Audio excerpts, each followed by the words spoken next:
Imagine this. It's the dead of night in the frozen wilderness of the Ural Mountains.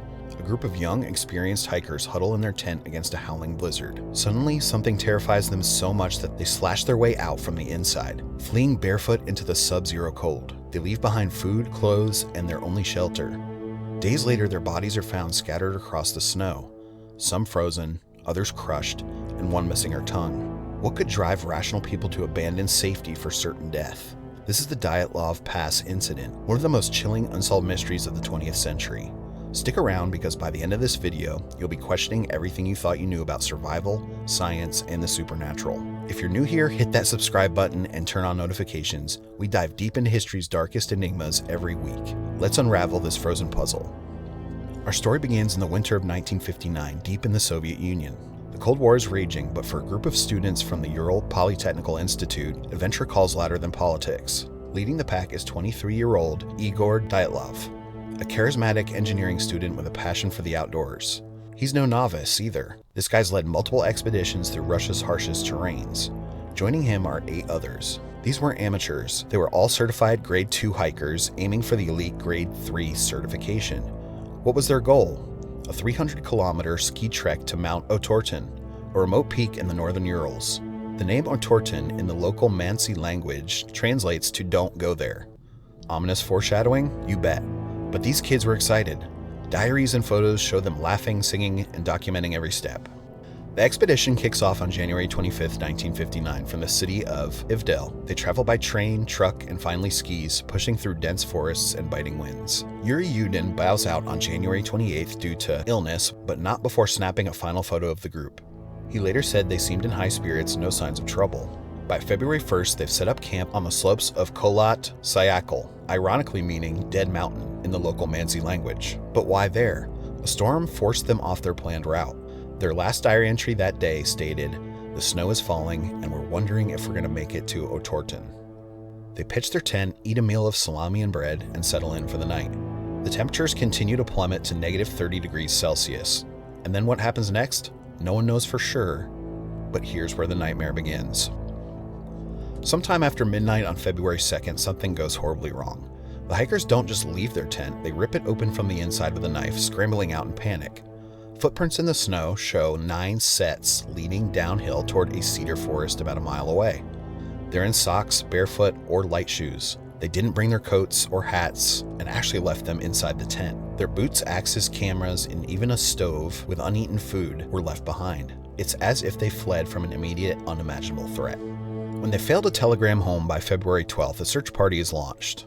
On February 26th, rescuers find the tent, slashed, abandoned, and covered in snow.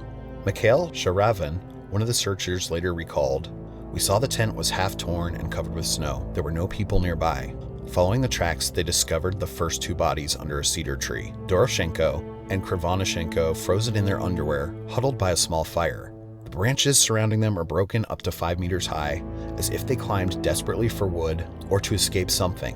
Nearby, Dyatlov's body, face down in the snow, clutching a birch branch, is found. Then Slobodin and Kolmogorova were found, both showing signs of hypothermia but with odd injuries. And finally, Slobodin was found with a cracked skull. But wait, that's only 5. The remaining 4 aren't found until May, after the snow melts. They're found in a ravine 250 feet away. Thibodeau, Zolotaryov, Kolovatov, and finally, Dubinina. Their injuries were absolutely shocking. They had crushed chests like they'd been hit by a car, but no external wounds, which was really odd. Dubinina is missing her tongue, eyes, and part of her face. Some of the clothes later test positive for radiation. And get this, Zolotaryov, the oldest at 38 and a World War II veteran, is found with a camera around his neck. What was on it?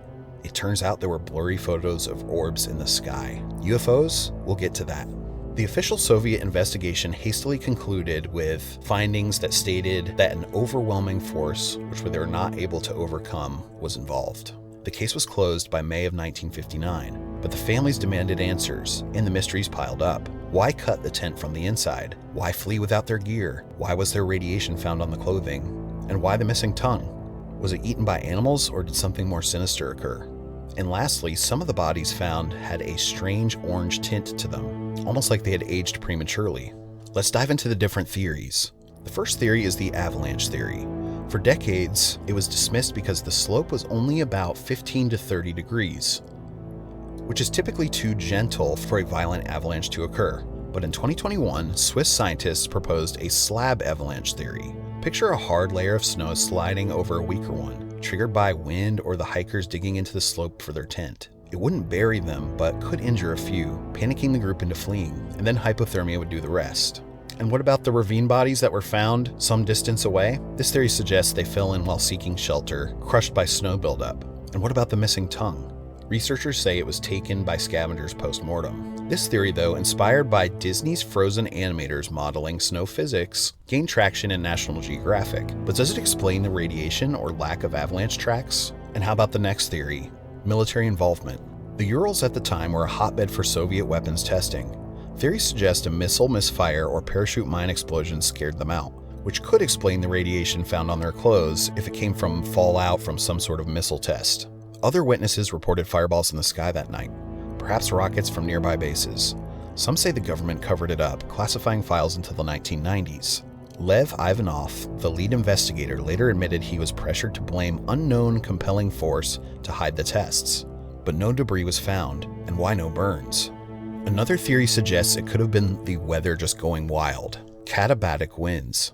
These are dense hurricane-force gusts rolling down mountains capable of flipping tents or inducing panic via low-frequency sound waves that cause nausea and fear. Johan Guami conducted a study in 2021 to test this theory along with the avalanche idea. Imagine winds howling at 100 miles an hour, vibrating the tent, driving them crazy, and then they cut out to escape and suddenly get lost in the storm. Another possibility is an indigenous attack. The Mansi people revered Dead Mountain as sacred. Some theorized they mistook the hikers for intruders, but Mansi trackers helped the search party after the fact, and no evidence was found of outsiders. The footprints seen were only from the hikers themselves.